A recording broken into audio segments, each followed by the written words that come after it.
Assalamu alaikum, ladies and gentlemen. Assalamu alaikum, boys and girls. It is not Tuesday night. It is not 8:30 on the East Coast. It is not 7:30 in Texas. But we are here live on Facebook for you and your enjoyment. And we're here because we had technical problems and scheduling problems on Tuesday at our normal time. So now we're here to do our episode that we started to do with the hardest working Imam that I know, Imam Azhar. Assalamu alaikum. Welcome to all our listeners. We thank you for joining us once again this week as we take on the topics that you decide on Twitter and hopefully give you the due time required to create discussion and dialogue and to spark that interest for us to take also help others empower themselves. So as Carl said, we apologize for what happened on Tuesday. This is something that is becoming a well-known dilemma in our world, and that's called technical difficulties. We've been experiencing that here, and Carl has been experiencing that there in Virginia. But long story short, Carl, what was the poll?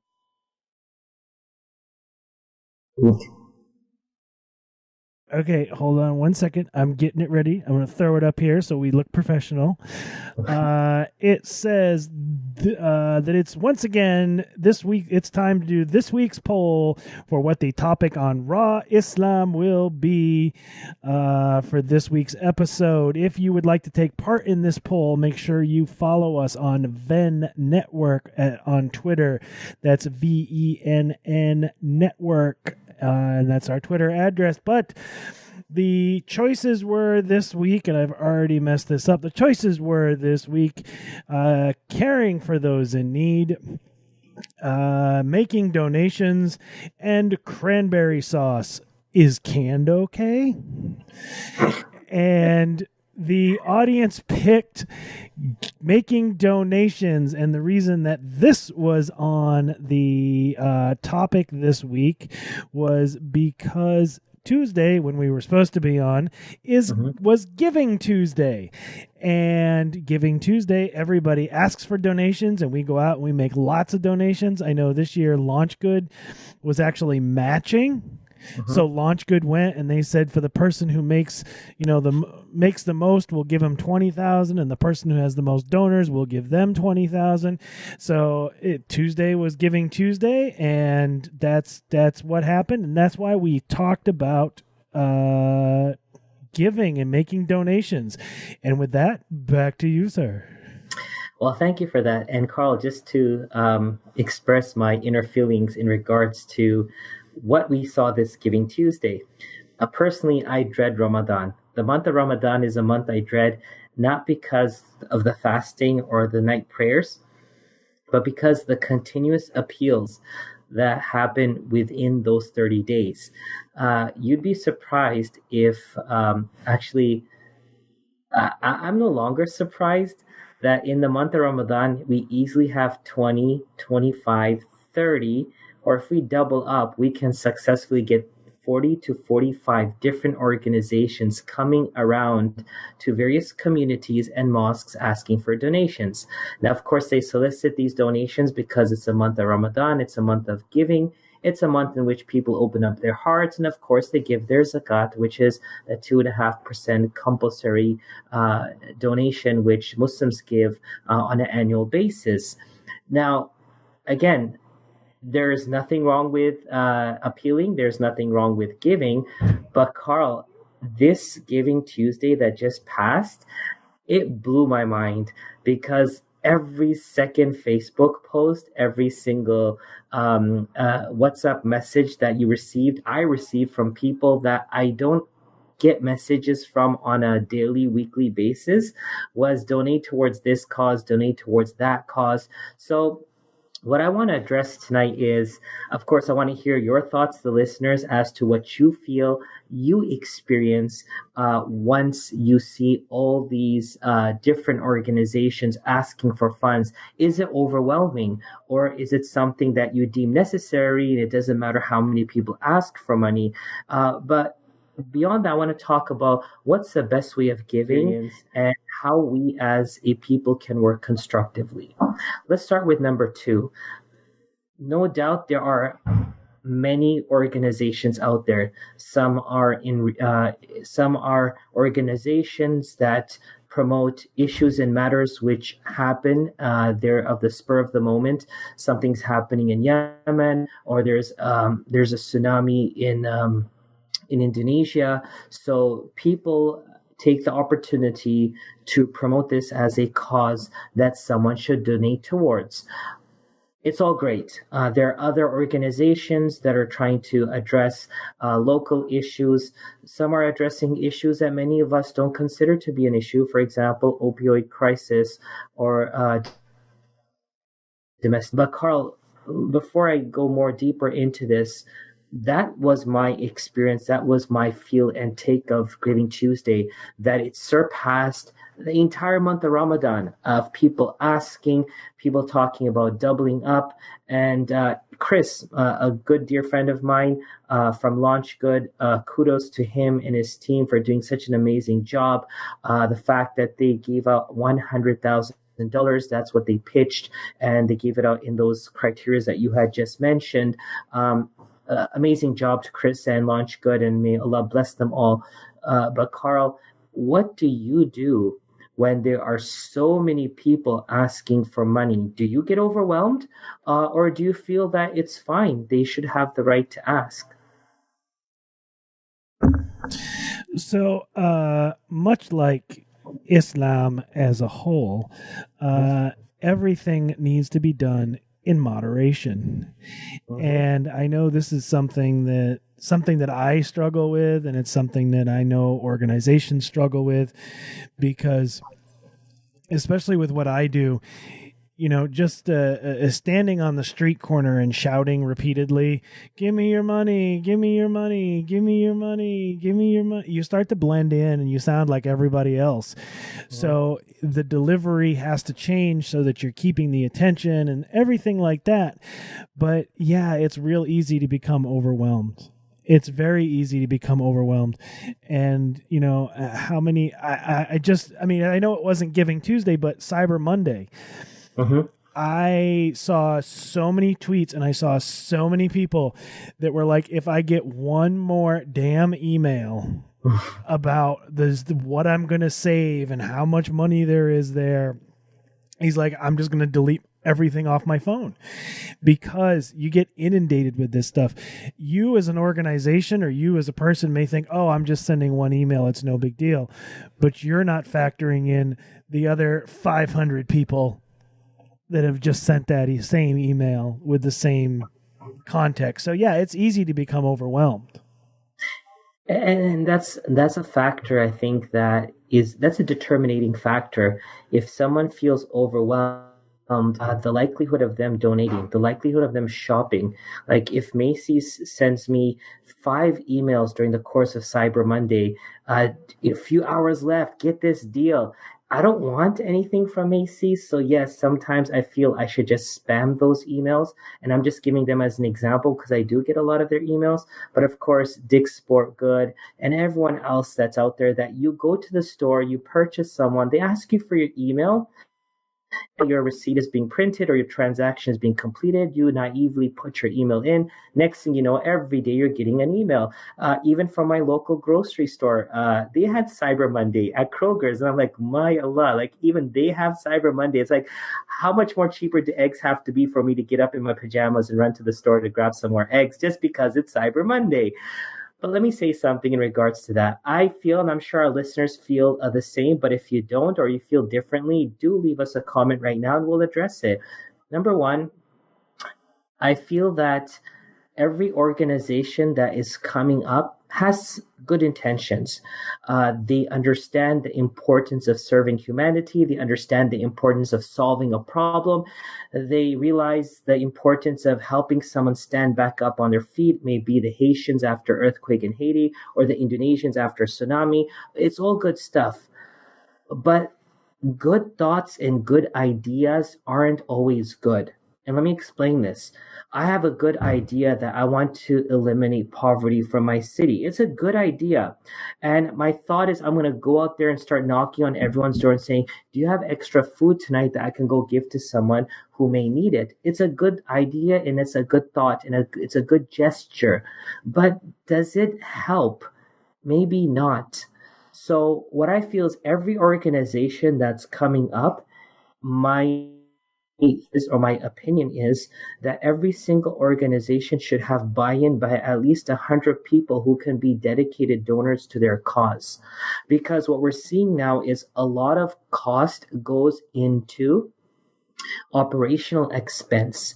And when you have that factor of operational expense, now people say, look, if I'm going to give Indonesia $400,000 out of the $1 million I raise, yes, 600,000 goes into our operational expenses, but guess what? They're $400,000 richer than they were before.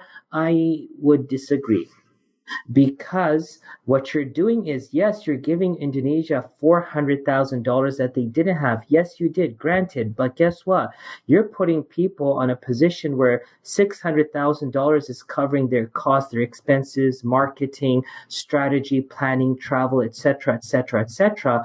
But what's the longevity of that? Just say that the money doesn't continue coming in, or there's no tragedy for you to address in the next year or so. Where do those people go? Because these are not sporadic workers. These are not people that you can find on the streets and tell them just do this job. These are people who are looking for long-term employment. They're looking for a stable job. So, number one, if you are launching an organization, if you're pitching something, you need to sell it to the people around you first. Carl, you know one thing that really bothers me? If someone comes from across the country and says, we're building a masjid in our area, we need help with the finances. My question is to you, if you come to my masjid and you do a presentation, say, Alhamdulillah, we started the mosque when we were 10 people, and now we have 3,000 people. There is no space in that small area, so we're building this humongous mosque to accommodate them. My question is a simple one. Why are you coming to me for? If you have 3,000 people in your congregation, I'm confident those 3,000 people see the need. And for them to see the need is more better, and it's imperative for them to see the need more than I would see the need, because I may not travel to that part of the land, nor may I ever pray in that place. So the need is there. There must be a problem.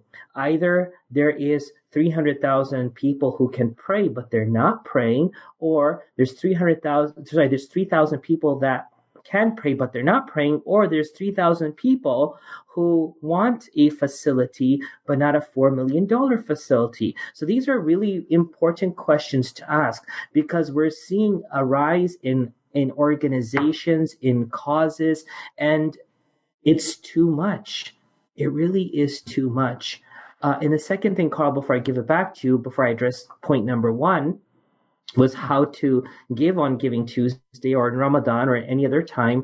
The second point is, in the Muslim community especially, and I don't want to say this for any other organization, but I want to say in our Muslim community especially, there is so much overlap, so much. And Carl, I'm not going to take names, I'm not going to take organizations, but I'm just going to say one thing, that if there is a cause or a crisis happening somewhere, why can't all organizations collaborate to allow one of them or different resources from all of them to address that cause? Why do we have to go 180 on a cause and forget the other work we're doing? You know, the problem is that we lack that consistency. We're working towards a solution. You can't keep on going to a solution and say, hey, look over there, there's a cow. Hey, look over there, there's a horse. What happened to where you were going? Keep focused. If there is an organization that can help Syrian refugees relocate, establish their lives, stand up on their feet, I don't think we need 5 organizations doing the same thing. I think we need one of them doing it constructively, or all 5 of them doing it in a certain area. Let me give you an example. In Florida, and I won't name the area, there was so many organizations working on relief and aid for 40 plus families that located to that area. And when we dug deep, we found out the funds were all going to the same thing. You're paying the rent, and you're paying the rent, and you're subsidizing income, and you're subsidizing income. What about their transportation? What about ESL classes? What about getting them a driver's license? What about getting them a job? No, we're just subsidizing. No, if you're doing that, you're all making the situation worse. Either one organization channels the funds to help a family of 4 find a job, get to school, make sure that they're making enough income. If they're not making enough income but they're working, subsidize their income for 6 months to make sure that they get ahead financially, or they get established on their feet. While you're teaching them English, you're teaching them their driving skills, helping them get a car, so off you go. You're good to go. But if we find all organizations doing the same thing, the question is, how come the problem isn't getting solved? It's like what Imran Khan said to Donald Trump in response to Trump's tweet about the $100 billion plus they gave to Pakistan for counterterrorism. And he said that, the 20 billion plus that they gave. And Imran Khan responded that, you gave us this, yes, but we spent over $110 billion of our own to tackle terrorism. And if you're saying you did such a good job, why are the Taliban stronger today than they were in 2001? A simple question. I'm using the same analogy. If we're all helping in Yemen or in the Horn of Africa, or we're helping in Syria, how come the problem is continuing to deteriorate? So the point is simple. Work together. Stop overlapping. Stop feeling that I can do the job better than that person is. If you feel you can, then collaborate to have a dynamic impact, make a dent, if not impact the situation and bring forth solutions. But we cannot see overlap anymore, because all it does is take away the credibility of what you're doing, and ultimately the credibility of the cause itself. Carl?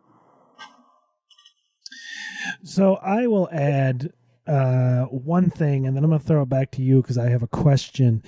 But you do have to watch these organizations with their overhead costs, because I know for me personally, there's actually a couple of veterans organizations that are very well known, and they take care of sick veterans, and they take care of amputees and things like that. And it came out what their actual overhead cost was versus what they're spending on programs. And there was a disparaging difference. And for that kind of stuff, do your homework. Go check out Charity Navigator, because they'll tell you how much goes to admin and how much goes to the field.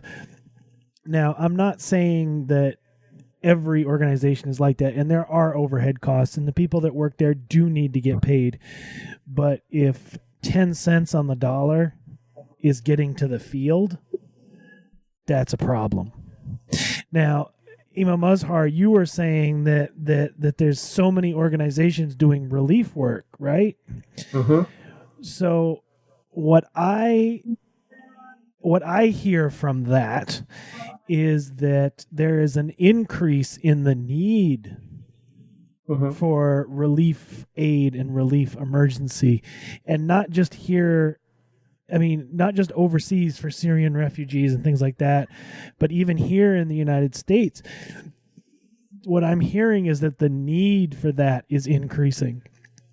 So I think what I would ask you is, why is that? Why is the need increasing, do you think? Well, again, there are many factors when need increases. When poverty is on a rise here in America, it's due to many factors. GM is going to be shutting down plants. Of course, their wordage was very interesting, but they're going to basically 14,000 people are going to lose their jobs. So when they lose their jobs, they will not have the financial means to pay their bills, to buy their groceries. So one of the factors is the continuous evolving of the situation within our country and the world, which makes those needs grow. But at the same token, for those who are well versed, this is their job, this is their commitment towards crisis management and to help mitigate that situation and help those people get through that problem. They should have a well written book now of what to do: A, B, C, D, E, F, G. Boom, boom, boom, boom, boom. Go through with it, and this is how we're going to solve the problem. When we had our hurricane in 2004, which was Hurricane Charlie, I remember after that, FEMA did a lot of work to put together a hurricane manual and a guide. What to do when something is possibly becoming a hurricane. What to do then once that hurricane is going towards your city.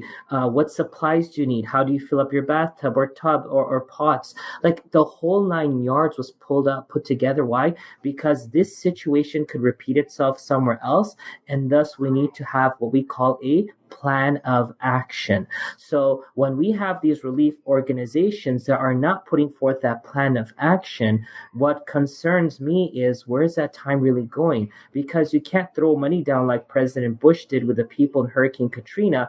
They contracted people literally millions of dollars. Take these streets and clean it up, and there's like $1 million.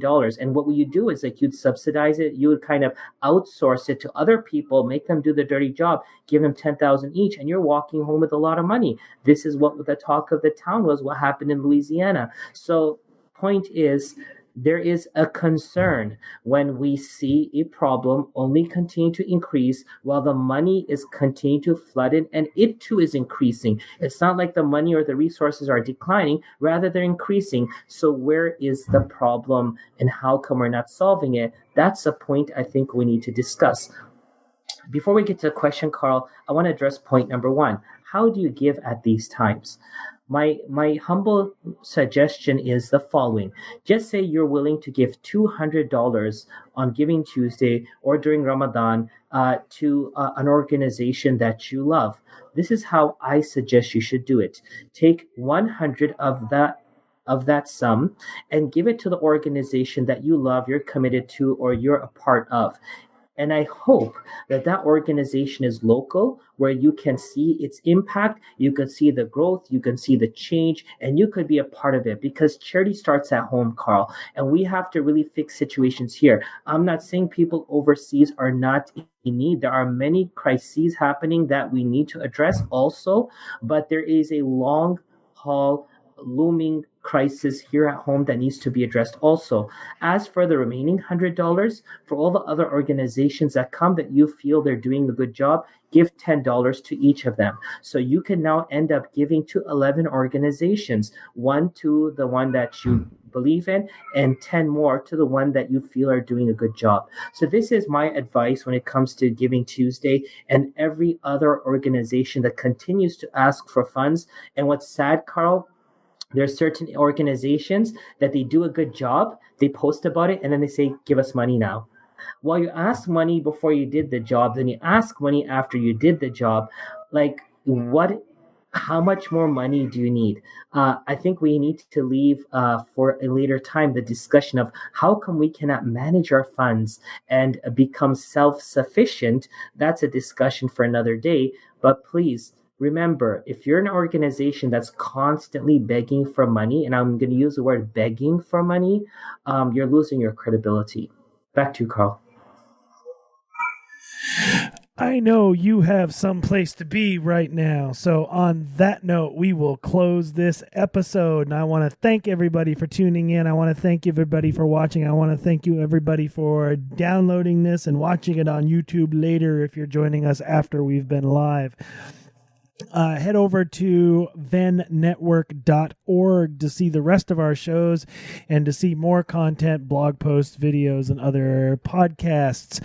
I'd like to thank Imam Azhar for taking time to join us. I would also like to remind you that if you would like to support the network and support the fine shows like this and the fine hosts like Imam Azhar, you can head over to vennetwork.org and get yourself some cool swag like what I'm wearing right now.